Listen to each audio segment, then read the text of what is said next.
মৰমৰ ছাত্ৰ ছাত্ৰীসকল, আজি আমি ক্ৰিয়াপদ আৰু ইয়াৰ ভাগসমূহৰ বিষয়ে আলোচনা কৰিম।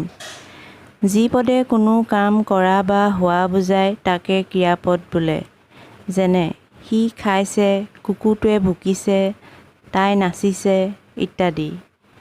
ইয়াত খাইছে, ভুকিছে, নাচিছে এইকেইটা হৈছে ক্ৰিয়াপদ।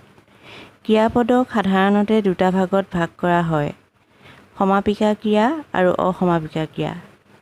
সমাপিকা ক্ৰিয়া: যি ক্ৰিয়াই বাক্যটো সম্পূৰ্ণ হোৱা বুজায় তাকে সমাপিকা ক্ৰিয়া বোলে।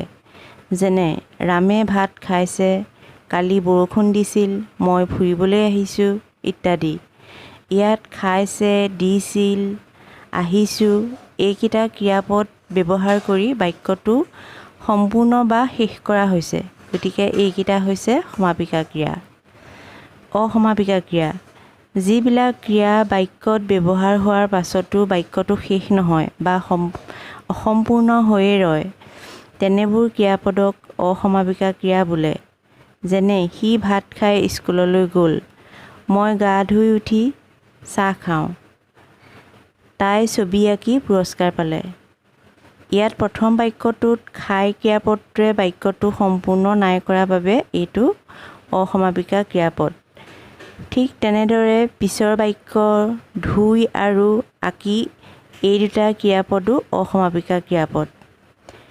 কৰ্ম অনুসৰি ক্ৰিয়াপদক আকৌ দুটা ভাগত ভাগ কৰা হৈছে: সকৰ্মক ক্ৰিয়া আৰু অকৰ্মক ক্ৰিয়া। সকৰ্মক ক্ৰিয়া: যি ক্ৰিয়াৰ কৰ্ম থাকে তাকে সকৰ্মক ক্ৰিয়া বোলে। যেনে ৰহিমে ভাত খালে, জিনাই ফুল বুটলিছে, সি বল খেলিছে ইত্যাদি। এই বাক্যকেইটাৰ প্ৰথম বাক্যটোত খালে ক্ৰিয়াপদটোৰ কৰ্ম হৈছে ভাত, গতিকে কৰ্ম থকাৰ বাবে এইটো হৈছে সকৰ্মক ক্ৰিয়া। ঠিক তেনেদৰে পিছৰ বাক্য দুটাতো বুটলিছে, খেলিছে এই ক্ৰিয়াপদ দুটাৰ কৰ্ম হৈছে ক্ৰমে ফুল আৰু বল, গতিকে এই দুটাও সকৰ্মক ক্ৰিয়া। অকৰ্মক ক্ৰিয়া: যি ক্ৰিয়াৰ কৰ্ম নাথাকে তাকে অকৰ্মক ক্ৰিয়া বোলে।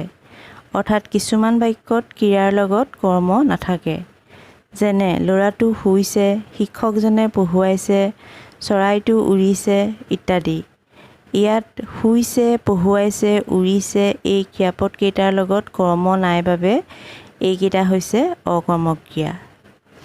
আশা কৰোঁ আজি ভিডিঅ'টোৰ জৰিয়তে তোমালোকে ক্ৰিয়াপদৰ ভাগসমূহৰ বিষয়ে কিছু কথা বুজি পালা।